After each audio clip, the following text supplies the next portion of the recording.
दिव्यांग बांधव आपण विषयी जरा बोला, काय विषय आहे? माझी एवढीच परिस्थिती गावात आहे. मी गावात सगळ्याला गरीब माझी भांडण काय आणि पत्र मित्र सगळं खाली मला पाडून सरकार लोकांना वन खातेवाल्यांनी पाडून जर किती जेसीबी कोकणात लावून जेसीबी लावून सगळं पाडून सगळे कडे वर्ष झाली. माझी परिस्थिती अशी आहे. 4-4 दिवस हान भेटला त्या फायद्यात राहिलो लोखंडाची काय तुम्हाला आता धान्य मिळत नाही का? धान्य काय तर भेटते असं काय तर काय भेटते थोडं 10-12 किलो असं. यांचं नाव आहे त्या लिस्टमध्ये? लिस्टमध्ये पण आहे. त्यांचं काय झालंय ते वन विभागाच्या जागेत राहतो. माझं घर सगळं पाडून जमा केलं. मला राहायला जागा नाही. मला पाणी पिऊ देते आपल्याला सध्याला त्या पोराला केस टाकून पोरगा आहे मला असं शिकलेलं पोरगा आहे त्याच्यावर केस टाक.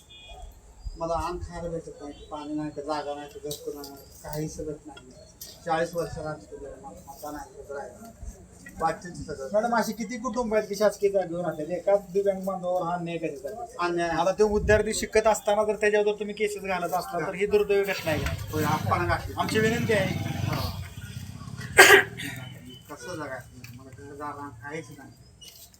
माझ्या असलेलं पत्रपाळी असलेलं सगळे लिहिले. ठीक आहे, बघून घेऊ तुमचं कागद. मला जागा घरकुल तरी माझी मला काहीतरी मदत करा. मी तुमच्या पाया पण सांगते एका पायाची विनंती आहे. आणि संजय गांधी मॅडम काय झाले, शासन जी नुसार संजय गांधीची मंजुरी प्रोसेस आहे म्हणजे 25 वर्ष वयात शिथिल केल्या तसा जी आर पण आहे. फक्त 25 वर्षापेक्षा जास्त जर पाल्ले असेल तर त्याचं उत्पन्न अधिक त्या लाभार्थ्याचं उत्पन्न असं काउंट करून त्याला ही द्यायची. आम्ही मान्य आहे त्याला. पण तसे असताना सुद्धा काही प्रकरणं अजून तिची पेंडिंग ठेवली तर ती प्रकरणं कालच्या मिटिंगला घ्यावी. पाठीमागच्या मिटिंगची जी काही प्रकरणं प्रलंबित असतील ती सगळी ते निकष धरून ती मंजूर करावी आणि त्या लाभार्थ्यांना त्या सगळ्या योजनेचा लाभ मिळावा.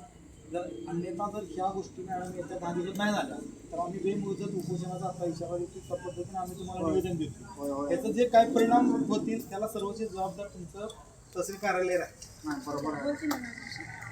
आणखी